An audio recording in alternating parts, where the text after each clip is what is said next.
हे काय आहे? काय आहे? कोण आहे? हे ऑफिस. हा?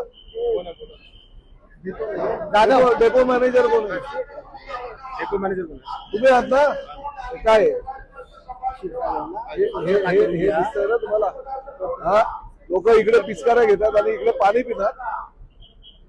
काय अस्वच्छता ही? पाणी पाणी प्यायला आहे ना हे, मग इकडे हे एवढी घाण आहे. काय लोक पाणी पितील सांगा? हा, काय कायम स्वच्छ होतो. हे फक्त कालच मी येणार म्हणून अस्वच्छ झालंय? मग तुम्ही काय हे बघत नाही का आल्यानंतर? मी आलो म्हणून फक्त बघताय का? तुमची जबाबदारी नाही फक्त मला फोटो दाखवायचे, ही चालू केली ती चालू केली. मग आम्ही आता काळजी घेऊ सर. काय काळजी घेऊ? हे असली घाण.